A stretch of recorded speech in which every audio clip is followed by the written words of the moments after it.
acknowledge all of you. We'll probably be here till next week Thursday. So, distinguished guests, ladies and gentlemen, all protocols observed. Thank you very much for your presence. There isn't much to say that has not been said thus far. So essentially what I'm going to do is just take you through some of the substance, the content of the International Graduate Diploma. The sort of things that you'll probably be thinking or you want to ask, as they say, frequently asked questions. So, firstly, is it truly international? Well, let me start by simply saying that the Director General of the ICAC alluded to a few moments ago that he's lectured on courses similar to this in America. All right, so straight away. But notwithstanding, let me just simply say that you are aware that the curriculum, indeed anywhere in the world, on financial crime compliance has been based on FATF's 40+9 recommendations. Just by way of an example, we of course have got the EU 6 directives, as some of you would know, that has broadened the scope of predicate offences to include things like environmental damage, things like indeed human trafficking has now become quite important, and indeed are now being regarded as money laundering. You look at the situations, if I were to carry on and simply say things like tipping off. Tipping off, of course, is covered in Section 16 of the Financial Intelligence and Anti-Money Laundering Act in Mauritius, also covered in the Proceeds of Crimes Act in the UK 2002, Section 333. If you look at the Kenyan equivalent, I'm simply saying to you, is it truly international? And you will find that it's the same throughout the world. Exactly the same. Tipping off catered for in the UK, catered for in Mauritius, catered for in Kenya. And indeed, the list goes on and on. The Director General of ICAC also alluded to 1MDB. And you will know the importance of that case and how it crossed borders. Not just the Department of Justice, but of course Seychelles, British Virgin Islands. I was surprised to learn that we are also implicated in this. It is truly international. I think I need to point this way, is it? It's not moving. Of course.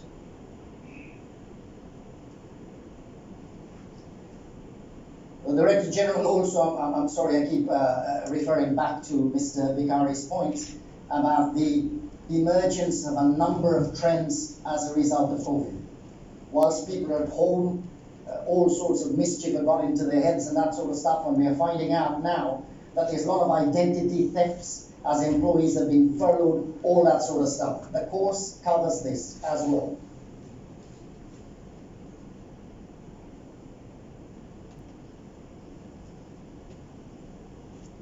International best practice. The course, there's an entire module on international best practice in respect of corporate governance, in respect of suspicious transactions, in respect of the independent audit as well. The use of virtual assets. FATF, as you may know, has recently introduced the travel rule as it has for correspondent banking. Same thing will now in essence apply to the service providers for wallet, value, digital assets, whatever the language is. It's not moving. Okay, virtual assets. Can somebody help me with that, please? Yeah. Mention the travel rule, conversant with this. Nimbleness, dynamism, relevance. In February 2021, I believe FATF simply said, and I quote, DNFBPs do not do an audit of their AML CFT framework. 1 month after, the Financial Services Commission rewrote, if you like, or added Chapter 13 to their AML CFT guide, which in essence simply now says that Regulation 20, subsection 1, paragraph D, to a large extent 22, I beg your pardon, that it is now mandatory to do an AML CFT audit of your framework. Just simply pointing out, you possibly can't see it, the nimbleness of the FSI is that immediately thereafter we did a course on audit, a 3-day course on audit. Once we've identified that there is a gap, we instantly try to build capacity in that particular area to ensure that the people carrying out these audits know exactly what they're doing. I spoke to John Chung, I believe about 4, 5, 6 months ago, and he says, Mohammed, accountants are familiar when it comes to auditing financial statements. When it comes to auditing the AML-CFT framework, well, there's a gap. Well, we've addressed that gap. Once again, pointing out to the ICAC Director General, simply saying that the syllabus was a bit light when it came to law enforcement in the role they play when it comes to the AML-CFT. We've included that as well. All right, so, I want to ask, is it possible that we could influence the syllabus of ICA or ACAMS? Highly unlikely. Highly unlikely. I'm simply saying, from the perspective of Mauritius, and I look at the CEO of the Financial Services Commission, and sir, you mentioned very clearly, when you interview MLROs, you look for a Mauritian understanding. Our course covers that and more. And if there are any gaps, we'll address them immediately. We have a very nimble partner also, and it is a partnership with the Open University. It is not a master and servant relationship. If we simply say to them there is a need for this, it's changed in a matter of days. Okay?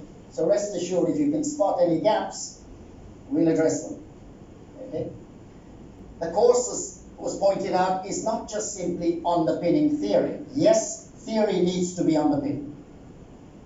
But we also are anxious that it's practical enough. It's also training. When section 17 talks about, the FIAMLA talks about a business risk assessment and tells you the components of it, now we'll say that as well. But it'll also tell you how to do it. We'll also do it for you for the various sectors: insurance, banking, accounting, legal professionals, jewelers, estate agents, just to name a few. If I quote the APSA head of compliance, when I explained the course to her, she said it's end to end. It's all embracing. It's also practical. I repeat, we'll show you how to prepare a business risk assessment. Not just the components about client risk, product service risk, geographic risk, more than that. We do the actual thing for you. And of course, following on from that, whenever you do your business risk assessment, you'll have to then prepare the AML-CFT manual. Okay, the policies, procedures, and controls, and we will assist in that preparation as well. So I want you to rest assured that it's not just simply airy-fairy theory. There is practice involved in this, significantly so. Risk-based supervision, which in essence is international best practice. I mentioned that already. It is a part of the curriculum. Relevant. Cpd requirements. Now this I took from the CEO of the Financial Services Commission a few days ago. Himself and the Honourable Minister, we sat down, and I think he was alluding to CPD points, etc. And the penny dropped for me after the meeting. Lots of the times what happens in the area of financial crime compliance is that we attend these CPD programs just to tick a box. Okay? I see Nageshin here, who is the head of compliance at IQEQ. I'm sure he ticks a box when he goes for these CPD points. He would hear about predicate offence, placement, integration, that sort of thing. And he's probably heard that so many times that he's bored out his mind. I think what the CEO of the FSC was alluding to is that these CPD courses must be relevant in respect of trends, in respect of recent case studies. Once again, we will ensure that we design them. Relevance. You look at it, money laundering trends, anti-money laundering trends, trade-based money laundering. Relevance, once again, nimbleness. We act on what you tell us. We are all ears at the other side. We don't know it all. We'll be like a sponge. We'll soak it all up, and we'll ensure that we get the experts to deliver the training on this. Relevance. Now, it's something which I'll check with the regulator for current participants on these courses. Once they have enrolled on the diploma, could you possibly deem this to be the CPD points for this year? Something which we'll need to check. All right? Yearly updates, as I'm simply saying, relevant. And finally, I'll now start looking at the comparison, a comparative analysis. Okay? let me say from the outset, I am by no way trying in any way, shape or form to downgrade the other two qualifications that are there. Let me say from the outset, at best, our course is better. At worst, it is of a similar standard. Let's compare like with like. Price. There's no membership fee for us. None whatsoever. There's a yearly membership fee there. The ICA has a level 6, ours is a level 7. Ours is postgraduate. The ICA has a postgraduate qualification level 7, that's $500,000 rupees. 9 months. 300 contact hours. I'm anxious that we compare like with like. 300 contact live hours delivered by subject specialists as well as sector-based professionals. And you're not going to get many better than ICAP and the sector will actually provide us with. 300 contact hours. It ensures that learning outcomes are achieved.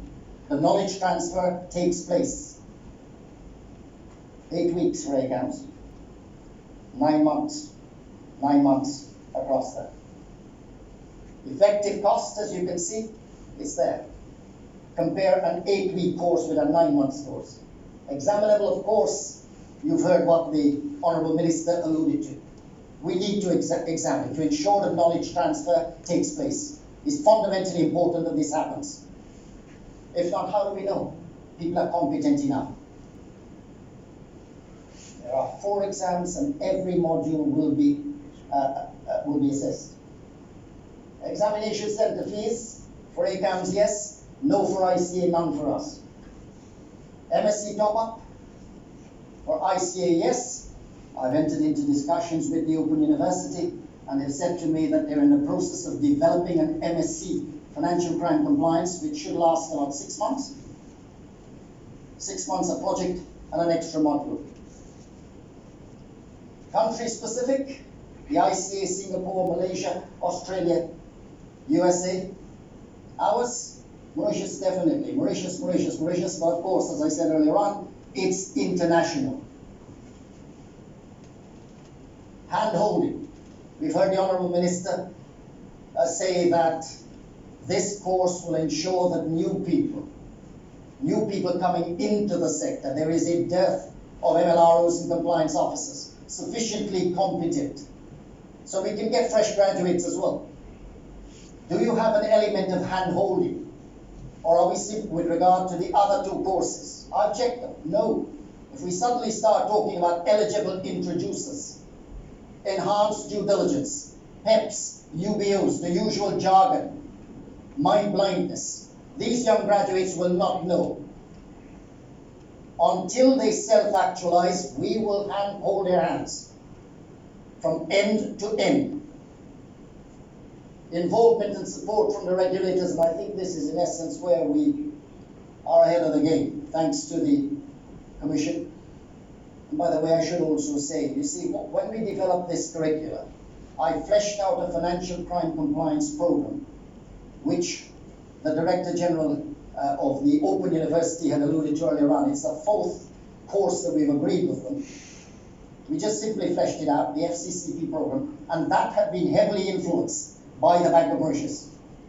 It had previously been heavily influenced by the 2 regulators. And this is where I think that's the game changer. The regulator not only supports it, but influences the curriculum. They have influenced the curriculum. And so you see, ladies and gentlemen, we have also factored in, we're not finished yet. We've agreed a BSc in Financial Services Practice that will turn out about 200 qualified individuals to the sector to cater for the demands. I'm looking at Mahesh Durgakant and he says to me, that's not enough, Mohammed. They will need hundreds. But one of the things I need to point out here is, look at the modules. The FSI prides itself on being demand-driven. It's not supply-driven. These modules have come from the blueprint recommendations, family offices, which in essence Wealth management is included in that. Financial crime compliance, surprise, surprise. Corporate and trust administration, fund administration and accounting, all relevant. These graduates will be ready for work in the next 3 years. We've only been going, as the Honourable Minister says, for 3 years. And I think it's reasonable to conclude that the establishing of the FSI has served a useful purpose.